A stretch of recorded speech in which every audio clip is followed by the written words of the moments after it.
The story begins with one of our protagonists, called Teju, rushing into the lab to tell our main protagonist, called Senku, that he wants to confess his feelings that he's held in for 5 years to Yuzuriha, his crush. Senku tells him he is not interested in his illogical decisions. However, he offers him a love potion to boost his confidence, but Teju discards it, saying he won't rely on cheap tricks. As he goes out, the love potion explodes, and Senku explains that it was actually gasoline, but he was 100% sure Teju wouldn't take it. Outside, Teju meets up with Yuzuriha to confess his feelings to her. Meanwhile, the others wager on the outcome of his proposal. At the moment Teju finally puts aside his doubts, he is interrupted by a ray of light. The light shines on the entire world, petrifying any human it touches. The world immediately falls into disarray. Only animals are spared. Teju notices he is still conscious. He vows to stay sane until he can confess his feelings. Time passes. Days, decades, centuries go by until the world plunges back into the Stone Age. One day, Teju suddenly breaks free from his petrification. As he explores the stone world, he remembers the good times with his dear Yuzuriha, who he finds still standing by the camphor tree. He confesses his feelings to the still petrified Yuzuriha, and as he goes close to her body, he notices a message carved into the tree. He finds Senku waiting for him.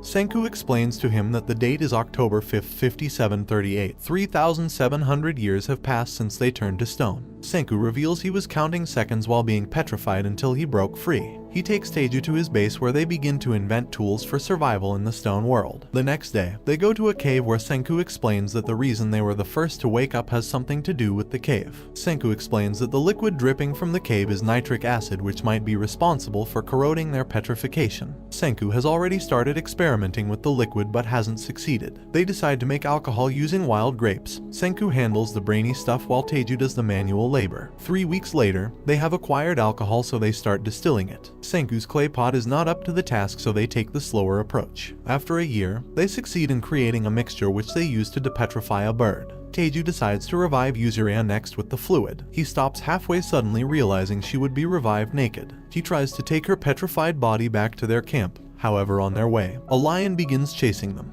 The lions keep up with the chase, so Teju hands Yuzuriha's body to Senku in an act of self-sacrifice. Senku disagrees with his plan, so they continue their escape. Teju decides to use the revival fluid on a strong fighter so he can save them. The fighter, known as Shishio Tsukasa, breaks out of his petrification and defeats the lion with brute force. He tells them he'll protect them henceforth. Teju is glad to have a dependable comrade, but Senku has his doubts about their newfound ally. At the base, they introduce themselves to each other. Tsukasa volunteers to be the hunter of the team. His amazing hunting skill enables the team to eat better meat now. Senki tells the group they need calcium carbonate in order to move on with their advancement. He tells Teju to pick up seashells which they would crush to obtain its carbonate. Tsukasa narrates to Senku a childhood story where he was gathering seashells to make a necklace for his sick sister. He was beaten by a man who accused him of stealing the shells. After the story, he smashes the head of a petrified person. He tells Senku he must not revive the corrupt adults who would eventually taint their free paradise. Senku stops him, saying he is going to revive every single person in the world. Senku realizes that Tsukasa is bad news, so he plots to keep him under control by hiding the secret of the revival fluid. However, Teju runs in saying he has gotten a full pot of fluid from the cave. Senku has no choice but to tell Tsukasa about the cave.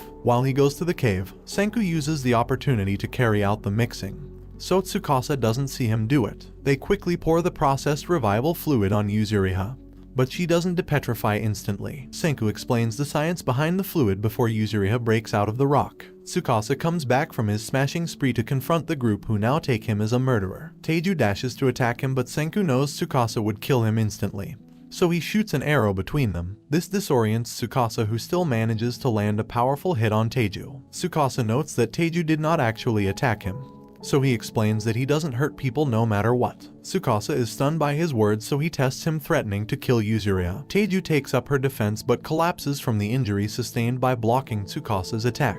Tsukasa decides not to fight, so he leaves the group and heads into the forest. Senku begins to destroy their base. He tells the group they need to fake their exit if they are to successfully make a weapon that will be able to stop Tsukasa. They set out on a journey to find raw materials for their weapon. Tsukasa arrives at the base but catches on instantly to what Senku was trying to achieve. The group arrives at the peak of a mountain. Here Senku tells them they have arrived to obtain gunpowder. Atop the mountain, Teju and Yuzuriha relax in a hot spring. Here, he tells her he would finish their conversation from 3,700 years ago after they bring back civilization. Senku has obtained sulfur, charcoal, and potassium nitrate, which are the materials needed to make gunpowder. They start processing the materials together. Teju accidentally sets off a spark which causes an explosion. Teju is in shock of its explosive power, so Senku verifies that he isn't going to war with Tsukasa, and explains how he plans to use the gunpowder as leverage to make a deal. As they converse, they notice a smoke signal from the forest. Senku realizes that there are other people apart from them in the stone world. They decide to increase the explosion to send their own signal, but end up revealing their position to Tsukasa. He quickly adopts Yuzuriha, using her as a bargaining chip to obtain the secret of the revival fluid, so Yuzuriha decides to play the sacrificial lamb. Senku knows he would be killed if he tells Tsukasa the formula. However,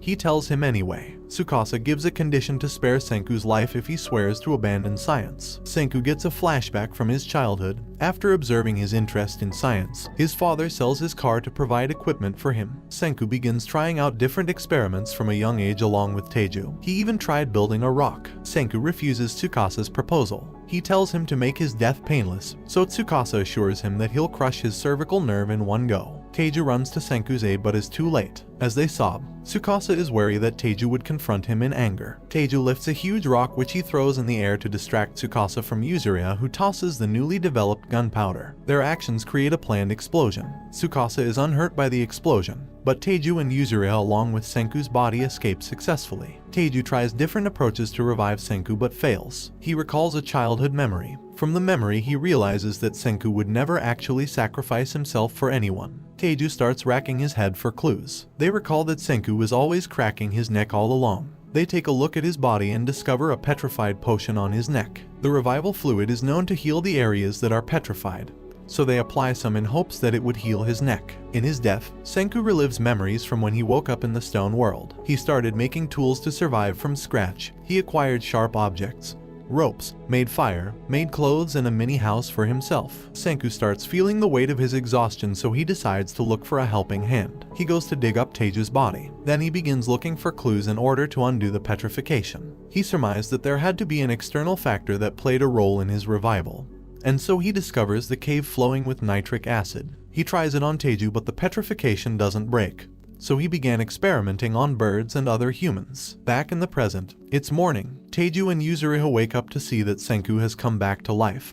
They're excited to see him, and Teju almost breaks his back with a hug. Later, Senku explains to the others that since Tsukasa thinks he is dead, he intends to stay that way. He orders Teju and Yuzuriha to infiltrate his camp as spies. Senku explains that he will go to seek allies with the mysterious people that sent the smoke signal. Tsukasa encounters a lady. She attacks him instantly, although he doesn't have an issue blocking her attacks. She tells him she witnessed him capture Yuzuriha and kill Senku. Tsukasa realizes that she could pose a danger to his goals, so he makes a tree fall on her. Senku rushes to her location to find her trapped under a huge tree, so he begins crafting a pulley which he uses to lift the log off her and set her free. She introduces herself as Kohaku. She tells Senku she has taken a liking to him, but Senku quickly clears the air that he is not interested in relationships. At night, Senku notices that she is on guard. He tells her he wouldn't even think to assault a lioness like her in her sleep.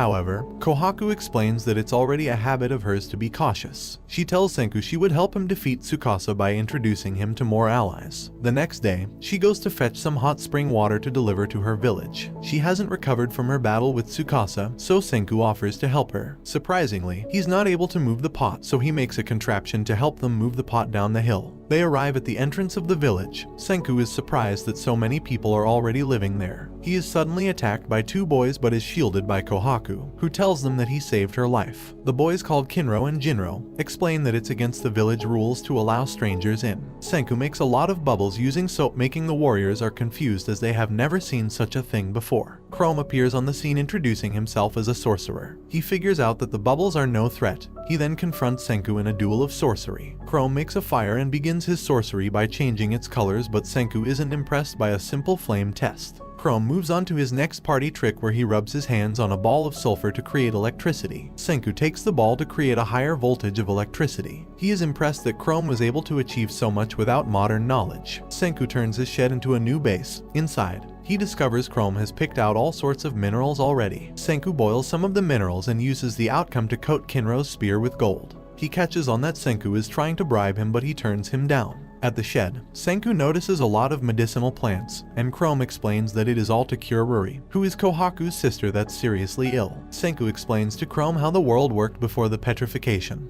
So Chrome decides to cooperate if Senku can find a way to cure Ruri. In the village, news of Senku's arrival starts spreading. They tell Kohaku's father, the village chief, that it was Kohaku who brought in the stranger. Senku explains that he is going to make antibiotics that can cure almost any disease. He explains the steps necessary for them to be able to create the drug. The group heads into the river to collect iron sand using a magnet. Shortly after, a watermelon kid called Suika shows up to assist them. They welcome her as they need all the manpower they can get. After gathering the iron sand, Senku makes a furnace for melting it, and the group begins to blow in air intensely all night. The next day, their effort is wasted because their number could not generate enough heat needed to melt the iron. They decide to recruit more people to generate the necessary manpower. Suika is given the mission to head into the village to determine what would attract people. She returns to give her report, revealing that the pretty girls in the village want a boyfriend, and the village glutton is tired of eating grilled fish every day. On hearing this, Senku decides to cook for the villagers. They start processing millet, after which they are able to achieve millet flour. By adding eggs and other ingredients, Senku transforms the millet flour into ramen. The group enjoys their new meal, but Senku is disappointed by the result. However, they move on to make a food stall that attracts the villagers. Here, they serve the newly acquired ramen to everyone. Kohaku notices an unfamiliar face, so they confront him asking if he works for Tsukasa. Senku recognizes him as a Sajiri Gen, a popular con artist before the Stone World. Gen quickly crafts a story of how he found himself in their midst, but Kohaku doesn't buy it. Senku doesn't care as long as he works for his meal. Senku succeeds in making the villagers work for him, as well as making Gen, who calls himself a mentalist, admit that he works for Tsukasa. He tells Senku he was sent to confirm his death. However, he has a change of heart after seeing Senku's inventions. He explains that he wants to live an easy life, and Senku's science is the only way to achieve that. Senku tells the group they are going to make a generator next. They start salvaging tools for the project, including the village bridge. A girl reports their deeds around the village, so Magma, who's the strongest in the village, arrives to kill Senku. Gen confronts Magma and his group with flowers. He tells them he wants to stop the lightning with magic, and demonstrates by making the flowers in his hands disappear, so they believe him and leave. Senku and the party climb up the mountain. Here they use Kinro's spear as a lightning rod and are able to create a magnet as planned, although at the expense of the rod which Kinro loved. They move on to construct copper plates, and with the magnet, they successfully built a generator. With Gen's help, they are able to recruit Kinro and Jinro to operate the generator. Senku climbs atop the shed, where he connects his copper wires with a bamboo leaf to create an Edison light bulb. The group discusses what to do with a Sajiri Gen. Senku explains that they have to find a way to make Gen report to Tsukasa that he is indeed dead. Gen has mixed thoughts on the issue. He recalls being revived by Tsukasa, and Tsukasa explains that his role is to investigate if Senku is still alive. Back to the present, Gen is attacked by some unknown men. The group rushes out to aid him, but discovers he succeeded in tricking his attackers into believing he died. While he is treated, Suika goes to investigate who the murderer was. She returns the next morning to tell the group the culprit was Magma. They realize that Magma mistook Gen for Senku, who is Kohaku's ally. She explains that the Grand Bout, which is a competition for choosing who would marry the village priestess to become the new chief, was approaching, so Magma is out for her head. The previous year, she joined the competition just to stop him from marrying Ruri,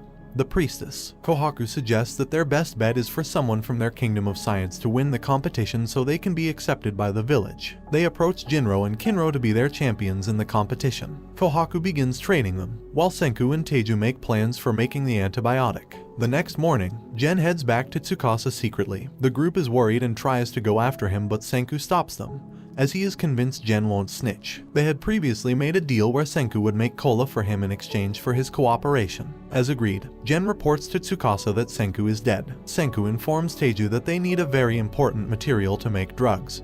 He explains that the material needed is glass. He mashes the watermelon on Suika's head, revealing her cute face, which changes drastically. She reveals she has bad eyesight and the watermelon mask makes it better. However, Senku understands her situation. He explains that making glass would remedy her situation. Senku leads the team to begin excavating for materials for making glass, quartz and sand. They mix the acquired sand with a bunch of materials they already have and successfully make glass. Senku does the refraction by polishing the glass until it is suitable for Suika. With her new glasses, she is able to see clearly for the first time. Kohaku continues training Kinro. She easily defeats him when she closes the distance between them. Jinro is aware that he has long-sightedness, but he tells him not to reveal his condition to anyone, saying warriors have no room for excuses. Senku moves on with his glass-making project, but they fail each time. Teiju brings a man to help with the delicate crafting. They make the old man, called Keiichi, watch their failed glass-making attempt, so he gets too excited and offers to help. With his help,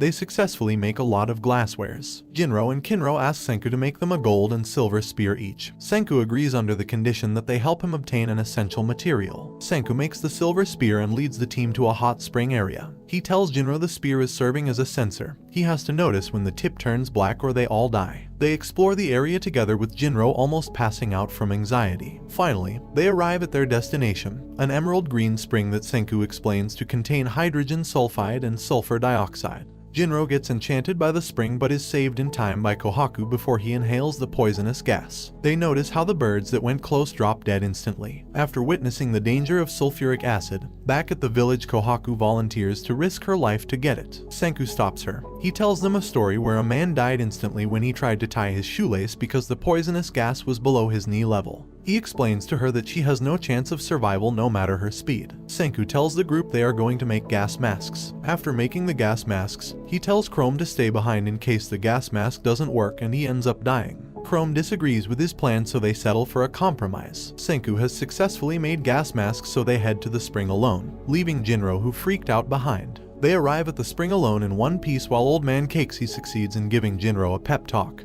He ends up making an extra mask for Jinro. At the spring, Chrome notices that Senku's equipment is damaged. He tries to reach out, but the ground under him caves in instead. He begins falling, but Jinro appears out of the blue to save him with his spear. He succeeds in pulling him out of danger, and the group successfully acquires sulfuric acid. And this brings the anime to an end. Comment if you would like a part 2. Don't forget to like and subscribe if you enjoyed, and turn on the notification bell so you never miss out on another video. Until next time, take care.